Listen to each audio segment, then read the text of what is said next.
उसको लेकर, तो उस पर आपकी प्रतिक्रिया चाहेंगे। देखिए, जैसे आपको पता है सरकार ने हमें जो गारंटी दी थी कि एफआईआर सारे जितने फाइल हुए हैं अभी तक छात्रों के खिलाफ, प्रोटेस्टर्स के खिलाफ, वो सारे वापस लिए जाएंगे और फ्यूचर में भी कोई भी एक्शन नहीं होगा किसी भी प्रोटेस्टर के खिलाफ। सिर्फ दिल्ली में नहीं, कोई भी भाजपा रूल्ड स्टेट या जो एनडीए गवर्नमेंट के स्टेट्स है वहां पे ये गारंटी हमें दिया गया था सैटरडे को पूरे देश भर के सामने। अब उसमें डेडलाइन था आज का, ट्यूसडे का, तो अभी भी थोड़ा कुछ घंटे बचे हैं ये डेडलाइन का एक्सपायरी तक का।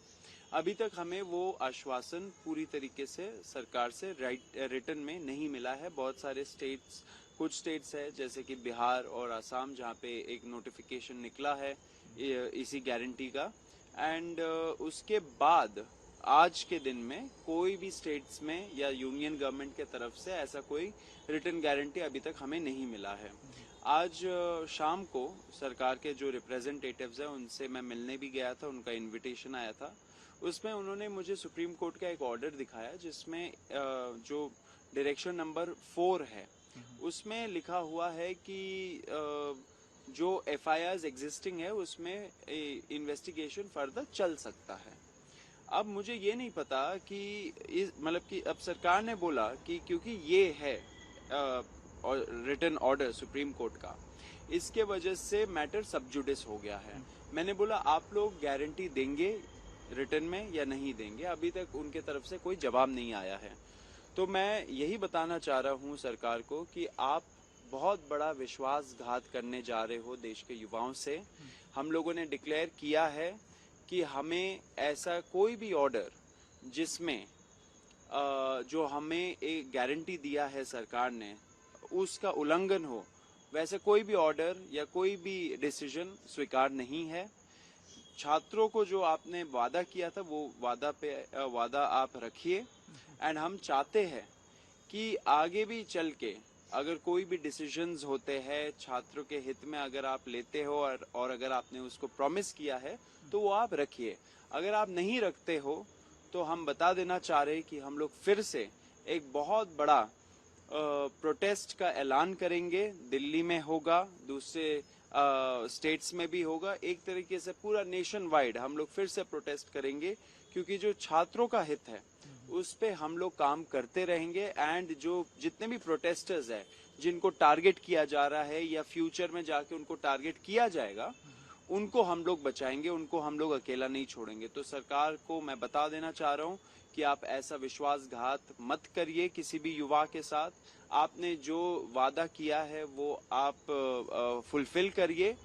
अगर आप नहीं करते हो तो फिर से छात्र एक बार रास्तों पे उतरेगा। क्योंकि मेरी जो आपसे बात भी हुई थी, आपने कहा था कि मंगलवार वो दिन है जब आप एक्सपेक्ट भी कर रहे हैं और ये शायद एक डेडलाइन थी कि आज तक शायद जवाब आना था। तो अभी हम ये समझे कि अभी जैसा कि आप कह ही रहे हैं कि अभी उधर से कुछ ऑफिशियली कुछ नहीं आया है। और एक सवाल अब क्योंकि मेरे मन में अब जहन में है, ये सभी पूछेंगे कि आपने कहा कि दोबारा प्रोटेस्ट की तरफ जाएंगे, तो क्या उसकी कोई रूपरेखा तैयार हो रही है? क्या उसको लेकर कुछ? देखिए, बिल्कुल होगी। रूपरेखा तैयार होगी या नहीं होगी वो सरकार के हाथों में है।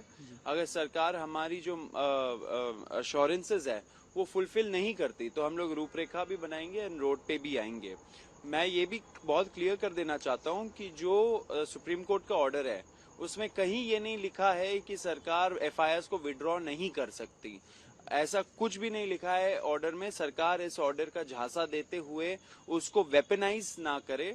सुप्रीम कोर्ट को पॉलिटिसाइज मत करिए, सुप्रीम कोर्ट के ऑर्डर्स को वेपनाइज मत करिए, क्योंकि ये बहुत बड़ी गद्दारी होगी युवाओं के साथ। तो आपसे यही, सरकार से यही रिक्वेस्ट है कि अभी कुछ घंटे बचे हैं, हमारे जो डिमांड्स है उस पर अपने अश्योरेंसेस दिया है उस पर आप कायम रहे। कोई डेडलाइन आप देना चाहेंगे कि इसके बाद, क्योंकि कुछ घंटे बचे? और साथ साथ मेरा सवाल फिर भी वही है जो शायद साहब पूछेंगे कि क्योंकि ये मामला सब जुडिस हो गया तो जाहिर है आपकी तरफ से कोई लीगल तरीके से भी इसमें कोई जवाब दे जाने की तैयारी होगी। देखिए, ये जो पिटिशंस फाइल हुए थे पीआईएल्स, उसमें कॉकरोच जनता पार्टी या हम में से कोई भी उसका पार्टी नहीं है, लेकिन डेफिनेटली ये जो पिटिशंस है वो हमारी प्रोटेस्ट से रिलेटेड है। अब सुप्रीम कोर्ट को भी समझना चाहिए कि कैसे उनके ऑर्डर का दुरुपयोग होता है। दिल्ली हाई कोर्ट का आपने देखा ही था, जैसे सोनम वांगचुक जी को उठा के ले गए थे, उन्होंने कोई मेडिकल एडवाइस हम लोग को नहीं दिखाया, कोई लीगल प्रावधान नहीं दिखाया, बस ये बोल दिया कि दिल्ली हाई कोर्ट का ऑर्डर था, लेकिन ऐसा कोई ऑर्डर नहीं था। तो सरकार अक्सर कोर्ट का ऑर्डर का झांसा देते हुए उसको वेपनाइज करके, उसको पॉलिटिसाइज करके उसका इस्तेमाल करती है अपने स्वार्थी लाभ के लिए। लेकिन ये सब चीज नहीं चलेगा। युवा देख रहा है, युवा समझता है, पढ़ा लिखा युवा है। कोर्ट को भी ऐसे इस्तेमाल नहीं होने देना चाहिए खुद को। तो आपके माध्यम से यही बोलना चाहता हूं कि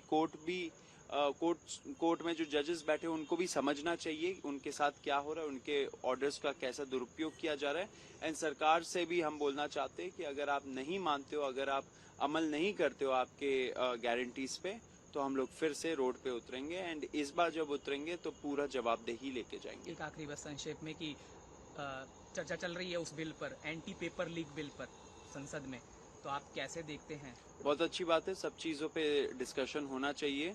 जो सरकार अगर कुछ प्रावधानों को स्ट्रेंथन कर रही है वो अच्छी बात है। मैं ये भी चाहता हूं कि जो पुलिस ब्रुटैलिटी हुआ 20 तारीख को, 20 जुलाई को, उस पे भी चर्चा होनी चाहिए, उस पे भी जवाबदेही फिक्स होनी चाहिए। सब तरीके का चर्चा स्वागत है उसका। एंड हमारा जो संसद है वो चर्चा के लिए ही बना है। कि इतने टाइम से चर्चा नहीं होता था संसद में, वो बहुत दुर्भाग्यपूर्ण चीज है। अब हो रहा है, अच्छी बात है।